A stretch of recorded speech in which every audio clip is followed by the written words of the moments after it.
आज हम लोग कम्युनिटी टैब में दिए गए ऑब्जेक्टिव प्रश्नों की तीसरी श्रृंखला को सॉल्व करेंगे। प्रश्न है, नेत्रदान में नेत्र का कौन सा भाग उपयोग किया जाता है। इसमें कुल 4 ऑप्शन है। पहला रेटिना, दूसरा आइरिस, तीसरा कॉर्निया या चौथा लेंस। तो इसमें से 100% लोगों ने सही उत्तर दिया है कि नेत्र दान में नेत्र का 100 भाग उपयोग किया जाता है, उसे कॉर्निया कहते हैं। अगला प्रश्न है, मनुष्य का प्रमुख उत्सर्जी अंग होता है। मनुष्य का प्रमुख उत्सर्जी अंग कौन सा होता है। 4 ऑप्शन है। पहला है हृदय, दूसरा फेफड़े, तीसरा लीवर, चौथा किडनी। तो मनुष्य का प्रमुख उत्सर्जी अंग जो होता है वो किडनी होता है। किडनी या गुर्दे ये मूत्र को छान करके यूरिया को अलग करती हैं। अगला प्रश्न है, आमाशय में स्रावित अम्ल होता है। तो आमाशय में कौन सा अम्ल स्रावित होता है। 4 ऑप्शन है। एस्टिक अम्ल, सल्फ्यूरिक अम्ल, हाइड्रोक्लोरिक अम्ल या सिट्रिक अम्ल। तो इसमें से हाइड्रोक्लोरिक अम्ल सही होगा आंसर। ये भोजन में आप जब भोजन करते हैं और हड्डी खाते हैं तो हड्डियों को गलाने का काम करता है, भोजन को सड़ने से बचाता है, जीवाणुओं से बचाता है और निष्क्रिय एंजाइम्स को सक्रिय करता है। अगला प्रश्न है, अनावृत्तिबीजी पौधे या जिम्नोस्पर्म पौधे होते हैं। पहला ऑप्शन है बीज रहित, खुले बीज वाले, बंद बीज वाले या फल युक्त। तो इसका दूसरा ऑप्शन सही होगा। ये ओपन सीडेड पौधे होते हैं। इनके जो बीज होते हैं वो सीधे सीधे नंगे होते हैं, नग्न होते हैं। इनमें फल का ये आवरण नहीं पाया जाता। अगले प्रश्न की तरफ पढ़ते हैं हम लोग। तो हमारा अगला प्रश्न है,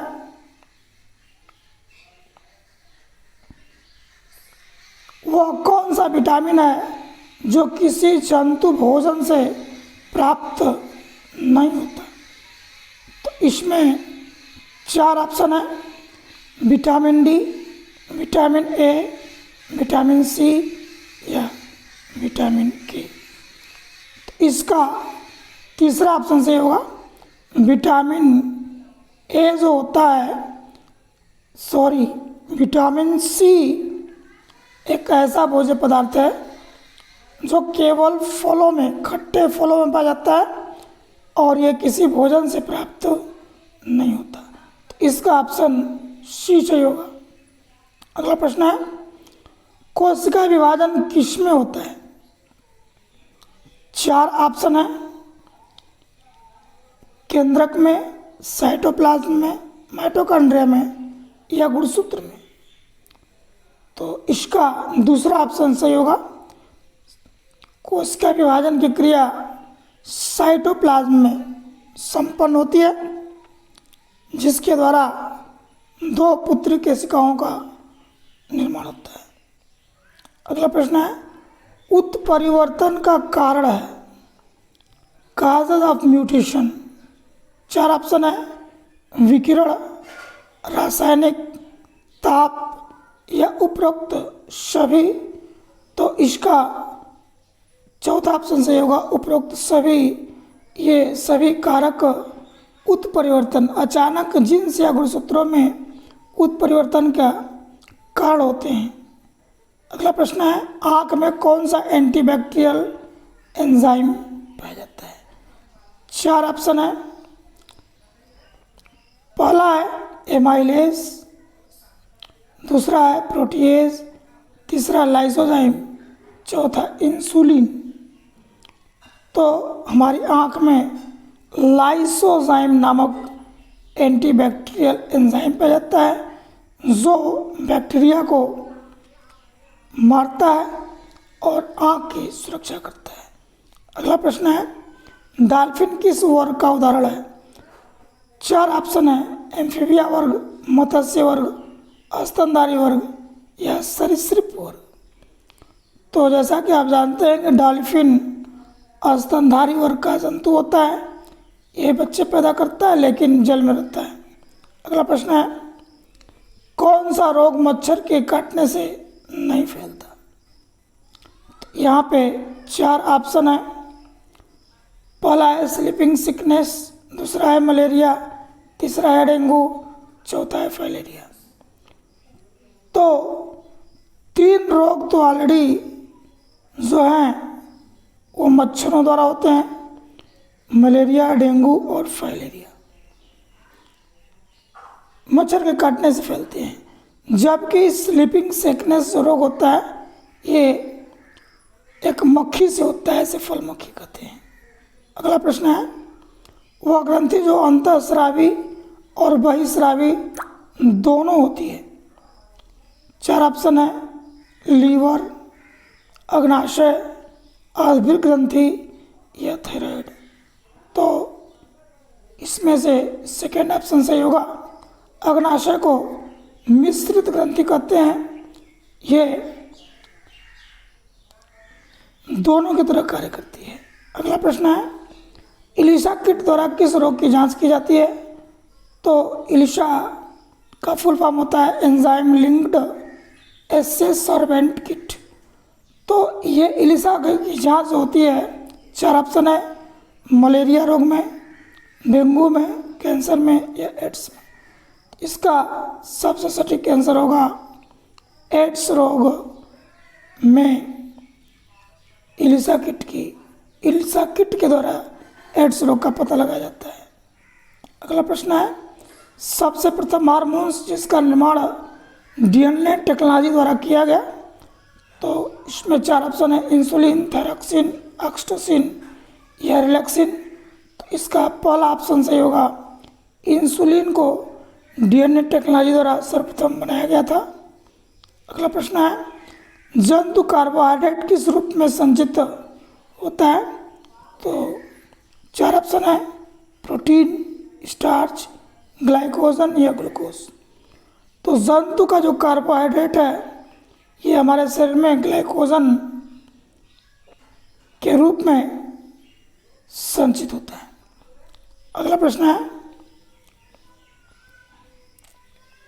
14 वर्ष तक के बच्चों के शारीरिक विकास हेतु आवश्यक पोषक तत्व है।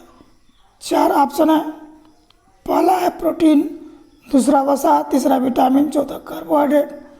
तो बच्चों के शारीरिक विकास हेतु सबसे इम्पॉर्टेंट जो तत्व होता है वो प्रोटीन होता है। ये टूटे फूटे ऊतकों की मरम्मत करता है और बच्चों के शारीरिक विकास में महत्वपूर्ण योगदान करता है। अगला प्रश्न है, कौन सा विटामिन उबालने से खराब हो जाता है? 4 ऑप्शन है, vitamin A, vitamin B, vitamin C और विटामिन डी। तो विटामिन सी खट्टे फलों में पाया जाता है और उबालने से खराब हो जाता है। इसका सी वाला ऑप्शन सही है। अगले प्रश्न की तरफ पढ़ते हैं, कौन सा जीव सबसे छोटा होता है? जीवाणु, विषाणु, कवक या माइकोप्लाज्मा। तो इन चारों ऑप्शन में से जो ऑप्शन सही होगा वो होगा माइकोप्लाज्मा गैल्सिकेप्टम।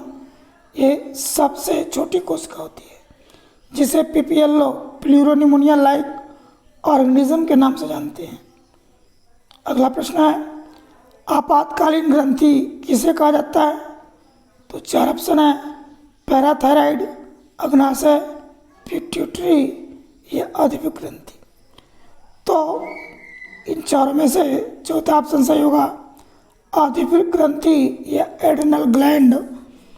ये आपातकालीन ग्रंथि कहा जाता है। यह तनाव की स्थिति जैसे चोट, दर्द, भय, दुर्घटना, शोक, रक्तचाप में गिरावट आदि की स्थिति में ये मदद करती है। अगला प्रश्न है, मशरूम या कुकुरमुत्ता होता है? 4 ऑप्शन है, कवक, शैवाल, लाइकेन या ब्रायोफाइट।